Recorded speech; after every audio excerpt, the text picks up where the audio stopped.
Katika hadithi ya Mtume sallallahu alaihi wa alihi wasallam amefananisha ndoa na jengo, na kuna hikma kubwa. Kijenga nyumba yako, baada ya miaka 10 naweza ikatoka rangi ikaanza kuchakaa kidogo, ikatoboka mabati, kama ni vigae vikaanza kuvuja. Hikma tu inakwambia hapa niite fundi nibadilishe vigae, nibadilishe mabati, nitoe yale ya zamani niweke msaudhi, nibadilishe, nitoe rangi nyeupe niweke ya njano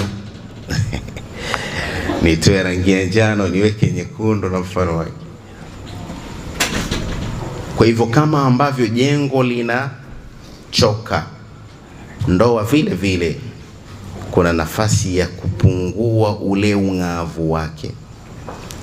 Kwa hiyo Bwana Ahmad Mbwana,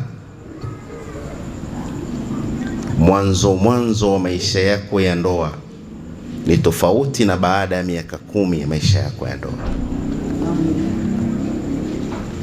As-saadatu qarar, furaha ni maamuzi yako. Furaha ni maamuzi ya Aisha Salo. Ukitunisha misuli na Aisha kitunisha misuli, hakuna furaha, kuna kujishusha. Ndo maana ya hikma, kujua muda gani unakaza, muda gani unalegeza. Si kila anayekaza muda wote anashinda.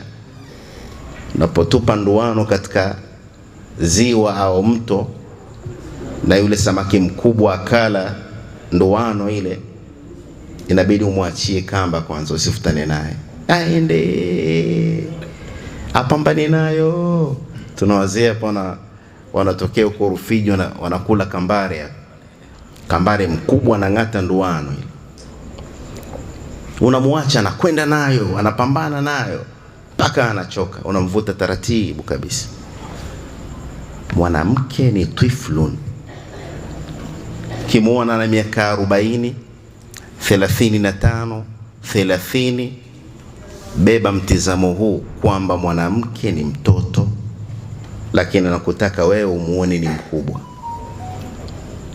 Kwa hiyo usije ukaacha kucheza naye ile baisho ukaona au mtu mzima haihitaji. Sheikh, usijidanganye, anahitajia.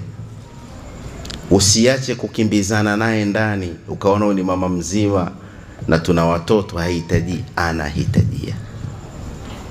Cheza naye michezo kujificha katika nyumba,